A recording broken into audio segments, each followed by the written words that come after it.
அண்ணா வணக்கம். வணக்கம். இப்போ ஈரோடு இடைத்தேர்தலில் வந்து நீங்கள் தொடர்ந்து களமாடுறீங்க. இங்கே வந்து இந்த மக்கள் வந்து என்ன மாதிரி விழிப்புணர்வுல இருக்கிறாங்க? நம்ம வெல்லக்கூடிய வாய்ப்பு இருக்கா? வாக்கு சதவீதம் அதிகமாகுமா? அதை பற்றி உங்களுக்கு வாக்கு சதவீதம் கட்டாயம் அதிகமாகும். அதில் எந்த மாற்றமும் இல்லை. ஏன்னா கள நிலவரம் வந்து நமக்கு அவ்வளோ சாதகமாக இருக்குது. குறிப்பாக வந்து கடந்த முறையை போல வந்து 3 முனை போட்டியோ 4 முனை போட்டியோ இல்லாதது ஒரு சாதகம். களத்தில் திமுகவும் நாம மட்டும்தான் நிற்கிறோம்.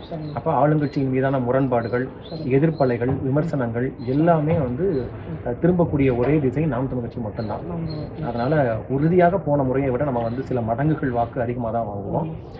இது எல்லாவற்றிற்கும் மேலே நாங்கள் செய்கிற இந்த பரப்புரை உத்தி அப்படிங்கிறது தமிழ்நாடு முழுக்க இருந்து நம்முடைய பொறுப்பாளர்கள் வந்து கன்னியாகுமரியிலிருந்தும் கூட வந்திருக்காங்க. வந்து அவர்களே தங்கி கொண்டு கிடைச்சதை சாப்பிட்டுக்கிட்டு வெயில் பார்க்காம மழை பார்க்காம தெரு தெருவாக போய் வீதி வீதியாக போய் குண்டறிக்கையை கொடுத்து இந்த வெற்றி ஏன் எங்களுக்கு தேவைப்படுது, ஏன் திமுகவுக்கு எதிராக நம்ம வாக்களிக்கணுங்கிறத திரும்ப திரும்ப நாங்கள் வந்து பரப்புரை செஞ்சுருக்கோம். இந்த பரப்புரை வந்து கட்டாயம் எதுபடும் நாங்கள் நம்புவோம். கண்டிப்பாக நடக்கும். திராவிட முன்னேற்றத்தில் வந்து நாளுக்கு நாள் நம்ம கட்சியிலேருந்து வெளியே போகிறவங்களெல்லாம் வந்து நாம் தமிழர் கட்சிக்காரங்க இத்தனை பேர் இறந்தாங்க, அத்தனை பேர் இறந்தாங்க, 3000 பேர் இறந்தாங்க. அதில் வந்து நாம் தமிழர் கட்சி செயல்பாடுலையோ இல்லை உறவுகள் கூடுறதுலையோ தொய்வு ஏற்படுத்தும். இல்லை அப்படிதான் சொல்ல முடியாது. அதெல்லாம் சொன்னாங்க. நாம் தமிழ் கட்சியில் யாருமே இல்லை, பூண்டோட காலியாகிடுச்சுன்னா 6 மாதமாக சொல்லிட்டு இருக்காங்க. பூண்டோடு காலியான கட்சியிலேருந்து 3000 பேர் எப்படி வந்தாங்கிற ஒரு கேள்வி இருக்கு. அது எல்லாத்தையும் தாண்டி அந்த கலைஞர் அந்த அரங்கத்துக்கு நான் போயிருக்கிறேன். நான் அந்த நிகழ்ச்சியெல்லாம் பங்கு பெற்று இருக்கிறேன். அந்த அரங்கத்தில் மொத்தம் இருக்கையே 1300 பேர் தான்.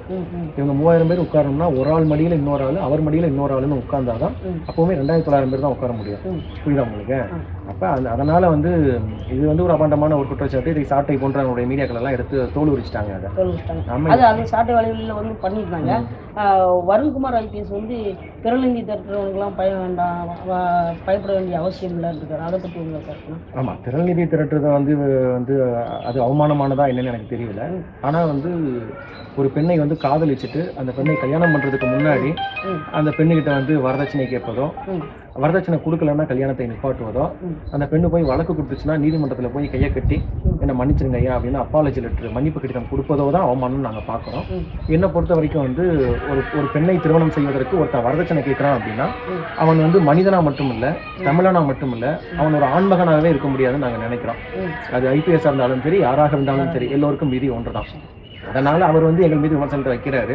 ஒரு காக்கி சட்டையை போட்டுக்கிட்டு ஒரு கரவேட்டி கட்டின திமுக மாதிரி பேசுறாரு. திரும்ப திரும்ப நான் ஐபிஎஸ் படிச்சுட்டு வந்தேங்கிறாரு.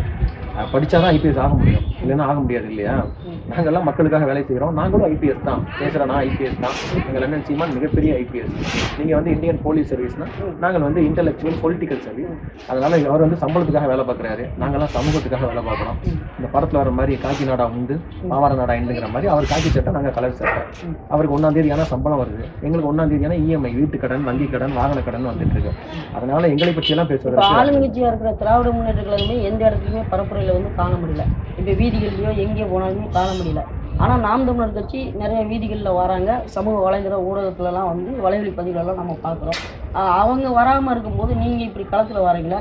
இந்த கூட்டம்லாம் எப்படின்னா கூடுது? அதுதான் சொல்கிறேன். நாங்கள் கருத்தியலை நம்பி களத்தில் நிற்கிறோம். நாங்கள் முன்வைக்கிற தத்துவம், எங்களுடைய சித்தாந்தம், எங்களுடைய கருத்தியல் வந்து எங்களுக்கு வாக்குகளை பெற்றுத்தரும் நம்புகிறோம். கடந்த காலத்தில் அப்படி தான் பெற்றுக் கொடுத்தது. ஆனால் திமுக வந்து காசை நம்பி களத்துக்கு வந்திருக்காங்க. அவங்க வந்து ஓட்டுக்கு 500 கொடுப்போம், கொஞ்சம் சுணக்கமாக இருந்ததுன்னா 1000 கொடுப்போம், தேவைப்பட்டால் 2000 கொடுப்போம். ஏன்னா கொள்ளையடிச்சு ஆத்து மண் அள்ளி வித்த காசு இருக்குது, கனிம வளத்தை கொள்ளையடிச்சு வித்த காசு இருக்குது, டாஸ்மாகில் வந்து சட்டப்புறம்பா வித்த காசு இருக்குது, இது போல் சொல்லிக்கிட்டே போகலாம்.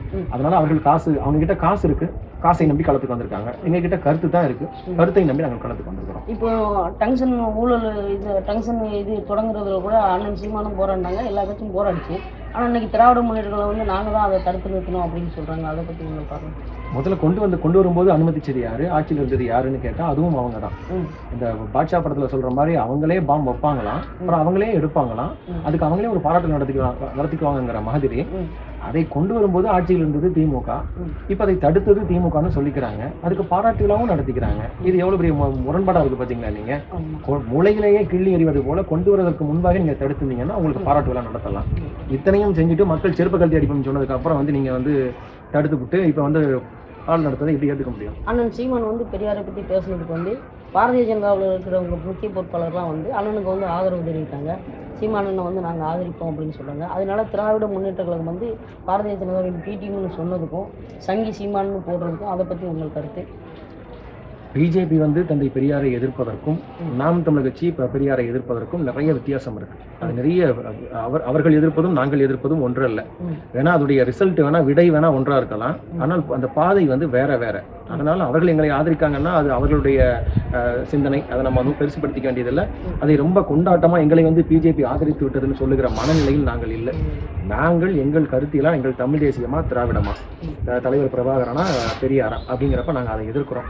இதுல இன்னும் சொல்ல போனால் நாங்கள் பெரியாரை எந்த அளவிற்கு எதிர்க்கிறோமோ அந்த அளவிற்கு இந்த ஆரிய சித்தாந்தத்தை, மனிதனை இன்னொரு மனிதன் அடிமையாக பார்க்கின்ற அந்த RSS சித்தாந்தத்தை நாங்கள் அதைவிட வீரியமாக நாங்கள் எதிர்க்கிறோம். அதனால இதுதான் எங்களுடைய கருத்து.